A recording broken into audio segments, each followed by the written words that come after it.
Yo, what's going on, YouTube, and welcome back to Goal Line Hockey.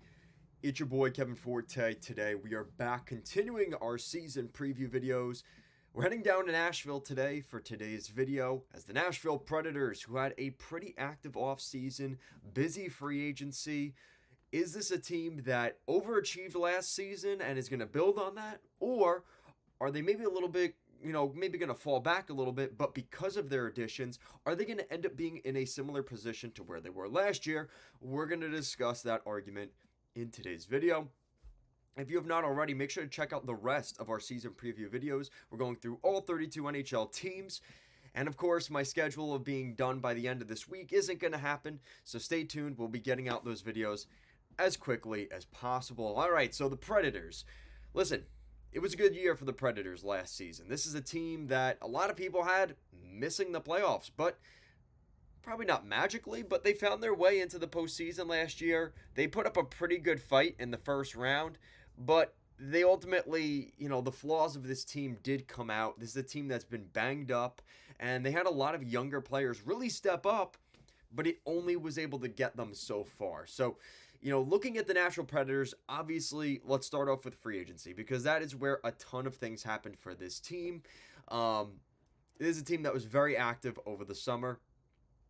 So Barry Trotz, obviously last season, some of the bigger additions, he added guys like Gustav Nyquist, Ryan O'Reilly, and that was last summer. Now this year, they added a couple more big bodies into the lineup. Guys like Steven Stamkos, Jonathan Marchessault coming over from Vegas and Tampa. Brady Shea comes in. And this is a team that, for the most part,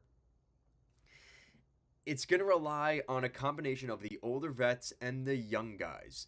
So, obviously, looking at your top six for the forward group, you've got Forsberg, O'Reilly, and Nyquist. Second line, Stamkos, Tommy Novak, and Jonathan Marchessault. And then in your bottom six, you've got Mark Jankowski, Colton Sissons, Luke Evangelista, Juuso Parssinen, Michael McCarron, and Cole Smith. So, like I said, pretty solid overall when you consider this is a team that not a lot of people really were expecting to do much last year. And now you add a couple guys into this lineup. There are some good hockey players on this team.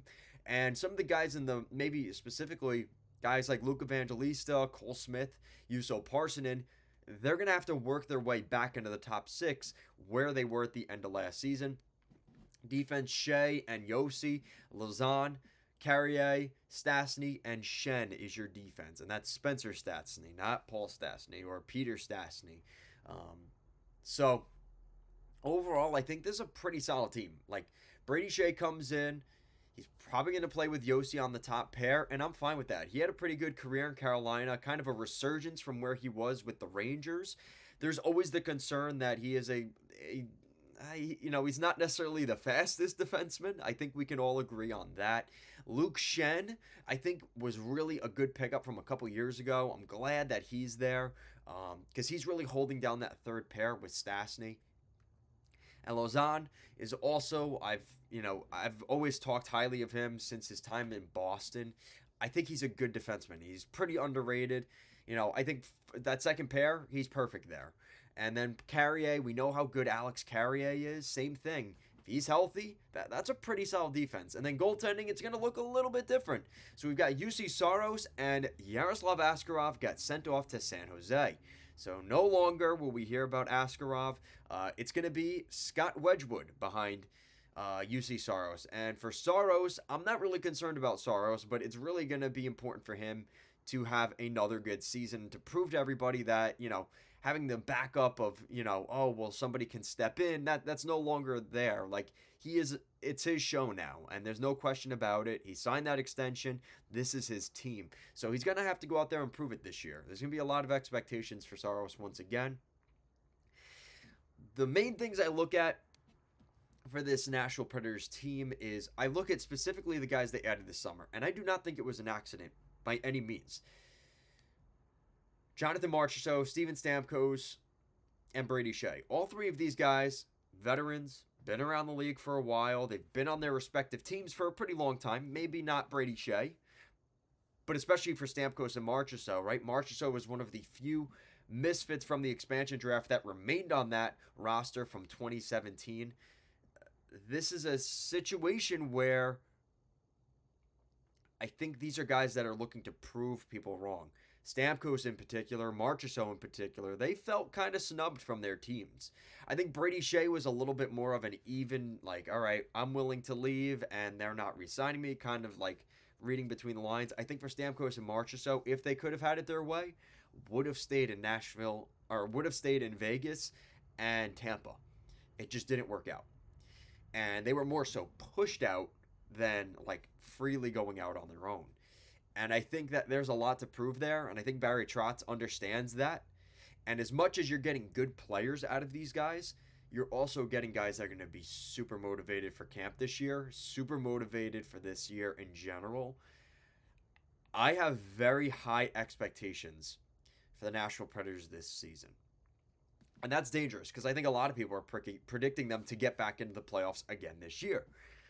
And when you look at the landscape of the Central Division, I think there's still, it's Colorado and Dallas. I think everybody's pretty confident in those two making the playoffs in the Central.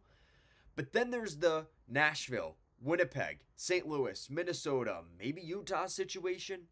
So at this point, I think the next three teams behind Colorado and Dallas in some organization are Winnipeg, Nashville, and Minnesota. And to be honest, I'm looking at my wild cards and things like that. I have all five of those teams in the Central getting into the playoffs. So with that said, Nashville, I actually believe is going to be the best of that second tier. And I think they're going to finish with 103 points next season. And the reason I say that is because I think the Nashville Predators are one of the teams that around the league, not only in this division or in this conference, I think in the entire league, they have a great combination of scoring, defense, and goaltending. And as long as they can stay healthy and guys are able to play to their level at their role, then the sky's the limit for the Nashville Predators this year. And I think, like I said, with that added motivation with Stamkos, Marchessault, and Shea and all that, and even to an extent Saros, this is a team that has a lot to prove. And I think they know quite well they are not where they want to be yet. So they have all the motivation in the world. You have a lot of young guys that are looking to become regulars in the NHL. This is a big season for a lot of players in the Nashville organization. And I think Barry Trotz did a really good job turning this team around the last 2 years, bringing in guys to help out the younger guys as they develop. This is a dang good hockey team. I'd love to know what you guys think in the comment section down below. What do you guys think of the Predators? Are they a playoff team? Are they a legit contender? Are they just kind of on the outside looking in? Let me know what you guys think in the comment section down below. As always, thank you so much for watching. I'll see you again next time.